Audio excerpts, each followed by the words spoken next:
म्हणजे तुमच्याकडे बघून असं वाटतं की तुम्ही शाळेत गेला असाल, पण माझ्यासारखं तर नक्कीच गेले नसणार. आता तुम्ही म्हणाल माझ्यासारखे म्हणजे नक्की कसे? अहो 10-12 शाळा पालथ्या घातल्यावर म्हणजे तशा पालथ्या नाही, तो 10-12 शाळांच्या चक्रा मारल्यावर एका शाळेने मला कसं दाखवली आणि आई बाबांनी एकदाच खुश केलं. आणि जसा तो जून महिना सुरू झाला तशी माझी शाळेची तयारी सुरू झाली.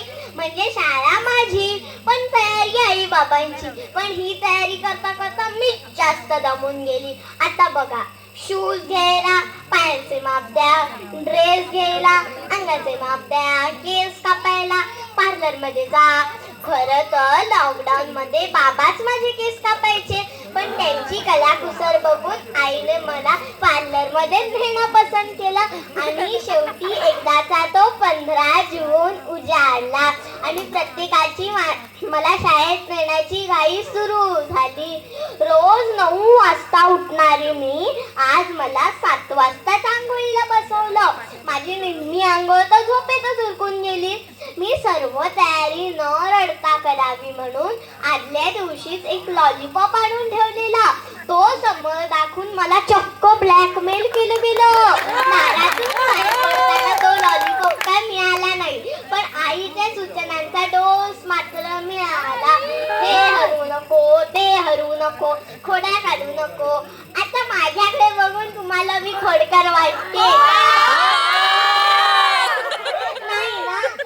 दारातून बाहेर पडताना बाबा माझा व्हिडिओ काढत होते, तर आजोबा सारखे चेहऱ्यावर हात फिरत होते. मी त्यांना म्हणाले, अहो आजोबा, ते बाबा माझा व्हिडिओ काढताय, माझा मेकअप खराब होईल ना. तेवढ्यात गावावरून आजीचा फोन आला. मला शाळेत जाताना बघून रडायलाच लागली. मी तिला म्हणाले, अगं आजी, मी काय मंगळावर चाललीये का? साधी शाळेत तर चालले. तेवढ्यात दारासमोर एक पिवळी व्हॅन आली. 10-12 रडक्या पोरांच्या मध्ये मला घुसवलं. जशी व्हॅन सुरू झाली तसा पोटात गोळाच आला. डोळ्यातून पाणी येऊ लागले. आईची आठवण येऊ लागली. नको ती शाळा असे वाटू लागले. मग मी काय केलं? अहो काय करणार, रडवेलं तोंड घेऊन गेली तशी छान. पण शाळेत गेल्यावर माझ्या एवढी मुले बघितल्यावर खूप मजा आली. घरची आठवण आलीच नाही. काय ती शाळा, काय तो क्लासरूम, काय ती खेळणी, एकदम सगळं ओके. असा होता माझ्या शाळेचा दिवस पहिला. नव्या मित्रमैत्रिणींसोबत खूप मस्त गेला. थोडा आनंद, भीती थोडी. हळूहळू लागेल शाळेची गोडी, हळूहळू लागेल शाळेची गोडी. धन्यवाद.